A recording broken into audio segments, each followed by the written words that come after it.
Embers is the name of what Quintin Middleton's latest knife translates to, and that knife is called the Nakarobi. What's up guys, and welcome back to the channel. Today we are going to be talking about Quintin Middleton's latest offering in his signature collection called the Nakarobi, which, as I've told you already, translates to Embers.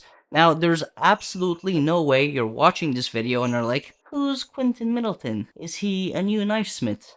No and no, he's not a new knifesmith. He's a world-class knifesmith from South Carolina. I've already reviewed some of Quintin Middleton's knives on this channel. We reviewed the Echo line, all three of those knives. We reviewed the Ona, and also on Instagram, just a few weeks ago, you would have seen me post the Mini Ona. But today, it's all about the Nakarobi, which is an 8-inch chef's knife, which can be found on his website for sale in the Signature Collection.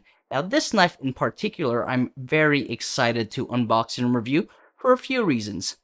A, I kind of really like the name. I like when things have meaning, and so Nakarobi, meaning embers in Japanese, already that has market value appeal. It's also a sanmai knife. It has a beautiful sandblasted Kusumi-esque type finish. As usual, Quintin is always absolutely fabulous with his handles. And speaking of handles, kind of the whole point of the name of the knife is that embers translates to one of the materials that is found in the handle. So the unboxing was nothing short of kind of what I expected from Quintin at this point, to be honest. Nice box, beautiful kind of play on colors with the gold and silver. On the inside of the box, small detail, but you know me, I'm all about the small details. That little nub in the top lid of the box is a super important detail because, of course, the knife needs to be sent in transport to its final destination. So this kind of just helps keep everything in place. Of course, we have a beautiful little pamphlet that talks about Quintin Middleton, his journey, what he stands for, some beautiful pictures. And then one of the first things you'll notice as well is, of course, the classiness of Quintin Middleton continues within the unboxing. You have that kind of velvety insert, which is beautiful. But again, another small detail, which to me is so important. The number of knives that I've received that have had bent tips, chipped tips, even some heel damage. Here you'll notice, well, he has a tip protector. He has a heel protector. Now, I'm going to assume that these two little pieces of plastic, and I've seen them quite often, they're relatively inexpensive. So please, knifesmiths out there, when you're spending hours, you're sweating, you're bleeding for these kitchen knives, and then I see how they sometimes arrive because of poor packaging, just spend a few extra dollars per box and get yourself a tip protector, heel protector, or find your own way of protecting the tip. But the tip in particular, which typically tends to be quite thin, is very, very fragile. So I love this. Not only does he have an insert for his knife, which keeps the knife steady, not only does he have that little nub in the top of the lid, which keeps the knife in place, he also has a third level of protection, the tip protector and the heel protector. Absolutely fabulous knife. This is a sanmai knife, if I haven't mentioned that already, and the core steel is BG42. Now, I'm going to be honest, I'm not even sure what that core steel fully is until I looked it up in my Knife Steel app. I believe his Ona was SV35N, and that, for me personally, was also a bit of a head scratcher. So from the app, I'll tell you what that seal is all about. And then the knife is wrapped in 420 stainless steel. It has a beautiful Kurouchi finish, and the handle in particular, which is really why the knife was named as it is, has pieces of copper and pieces of cut up carbon fiber floating in resin, and that's your Nakarobi. Of course, we have the classic 2-pin handle from Quintin Middleton, but most importantly, the classic part of Quintin Middleton is going to be the shape of his handles. Now, you'll notice that kind of near the middle of the handle, it curves up a little bit. This is so it's extra comfortable in hand, and let me tell you, it is extra comfortable in hand. So without further ado, I'm going to show you this knife in action, and then we'll come back and talk about it. See you soon. Wait, that reminds me, I forgot to tell you about BG42. So BG42 from the Knife Steel app is essentially a steel made in the United States by Latrobe. That's the way I'm going to say it. It sounds like it's a French name. Now, as per Latrobe, BG42 is a double vacuum melted martensitic high-speed stainless steel. It's designed for the aerospace industry, specifically structural components and high-performance bearings. However, it works just fine in knives. In fact, Latrobe's spec documents for BG42 specifically listed as a stainless knife steel. Used to be and is still quite popular with custom knife makers, typically hardened to 60 to 61 HRC. Now, without further ado, let's see this knife in action.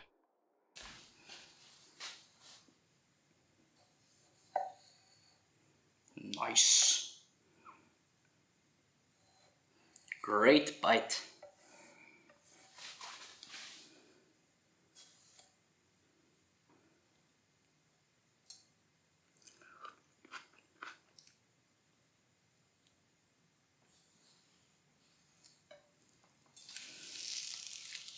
Quintin Middleton for the win. Honestly, one of the sharpest knives for right onion lateral cuts so far that I've ever used, no joke. Hell yeah.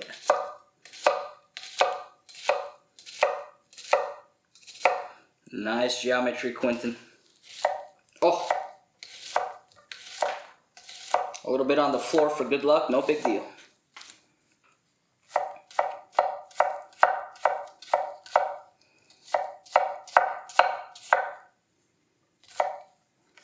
Beauty, my friend, beauty.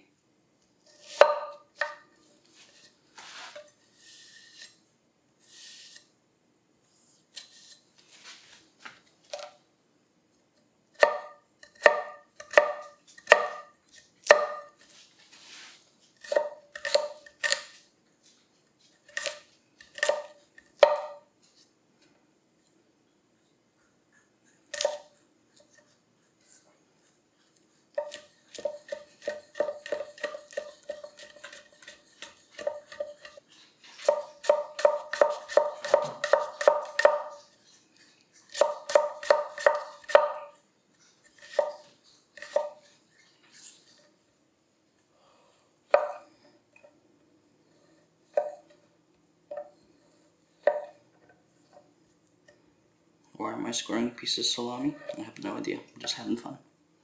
I'm gonna make little cubes for shakshuka.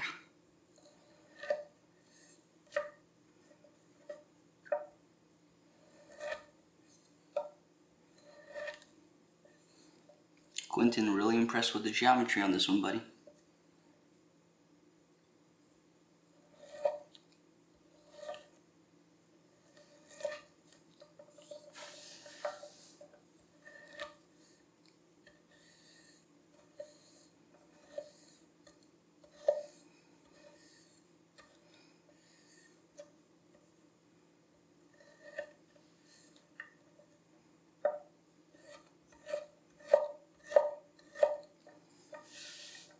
Big fan of a sharp, usable tip.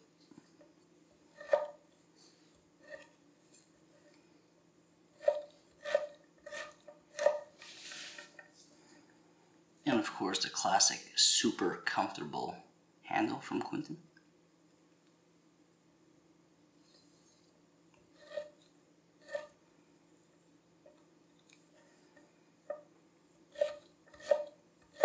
Labiche.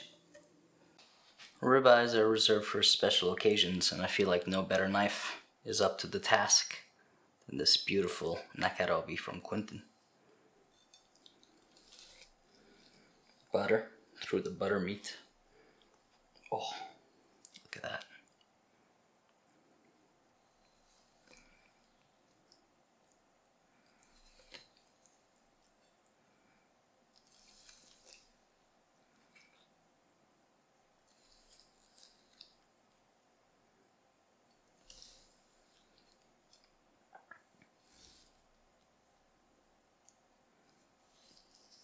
Absolutely divine.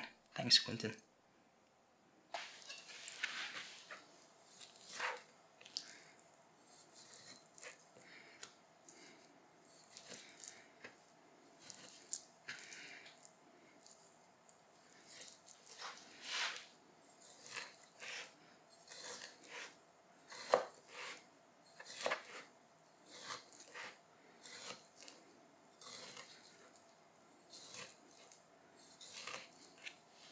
Boom. That's how it's done. A single stack of riblets was too easy. Let's try triple stack. Cut through the bone.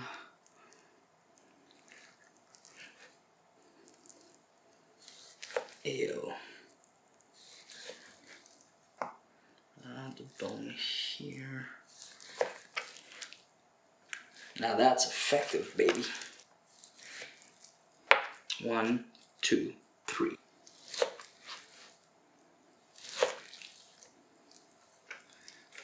Huge, huge time savings. Huge. Now that's a master move right there. Tell your friends. Tell your friends that the Nakarobi is slaying. It is a slayer. It slays whatever I put in front of it. What a great knife. Slayer. And the last triple stack. Bone here. Oh, this one's at an angle. We're testing the edge. Hold on. Of course, with the last one we had to have a complication. No big deal. No big deal.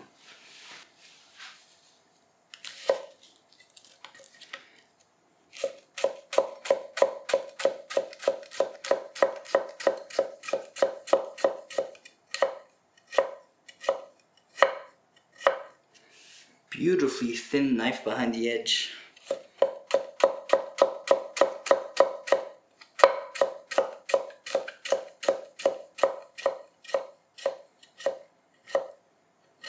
If this is what Quintin's signature collection is all about, I want more, baby.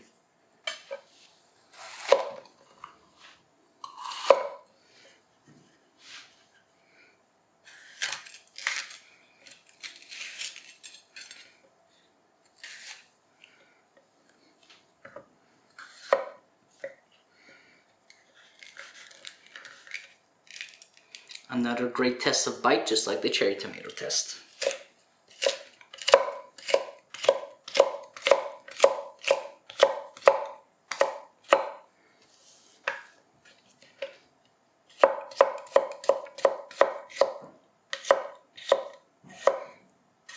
I don't think I need to let you know if that knife had bite. I think you can figure that out on your own. But the answer is yes.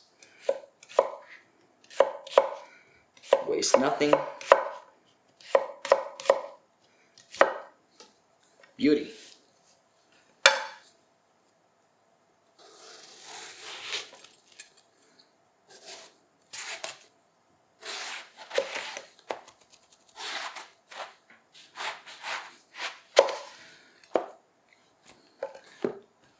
What seemed like a forceful slice there, that was more an issue of length than anything else.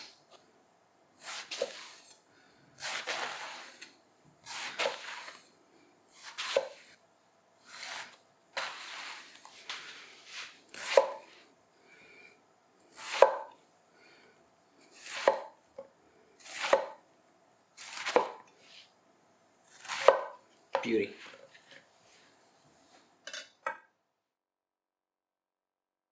Alright, hope you guys enjoyed that knife demo. Honestly, I don't have any complaints with this knife, except maybe one.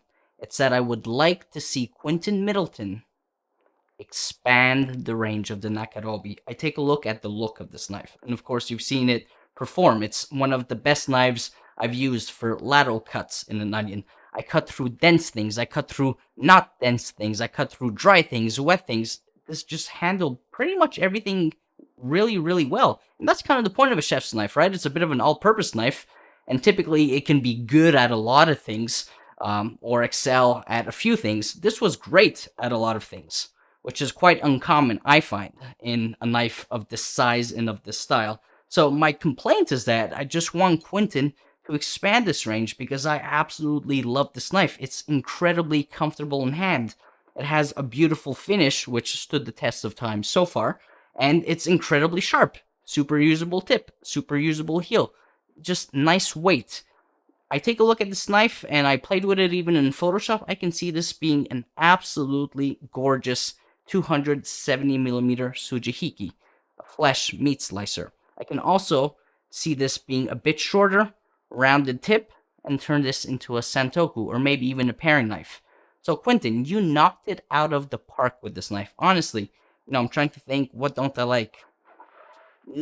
I don't know, man. Like, the spine doesn't taper much, which is fantastic. It gave this knife a lot of stability, but your thinness behind the edge was fantastic. You have a beautiful level of even exposed core steel. The sandblasted Kasumi finish hasn't really worn off. The Kurouchi is nice, thick, and textured. The Maker's Mark is super classy and small. I like that. I don't like when they're too large or too apparent. So I guess it's maybe not that small. It's quite long, but because it's kind of like gray on darker gray black, it doesn't really pop too much, which is nice, right? You don't want your Maker's Mark to be the focal point of the knife, or I should say the blade in this point. So I have no complaints. You saw how this knife performed. None of that is CGI or AI yet. Everything is filmed in this studio. Everything is organic. So Quintin Middleton, well done. I can't wait for you to take my advice and to expand this into at least 2 other knives, please. Something longer, something shorter. Doesn't have to be a Sujihiki. Something longer, something shorter, because I can see this being a fantastic trio of knives that any home chef or restaurant chef would love to have. You have the chef's knife, you have something a little bit more specific, you have something a little bit more specific on the short side, and there you have it. Thank you so much, everyone, for your support. It's meant a lot to have your support over the years. We finally hit 3,000 subscribers just a few weeks ago. Let's keep it going. If you do like the content that I make for you, like and subscribe. Hit that bell button so you know when my videos go live. And otherwise, I'll see you in the next one.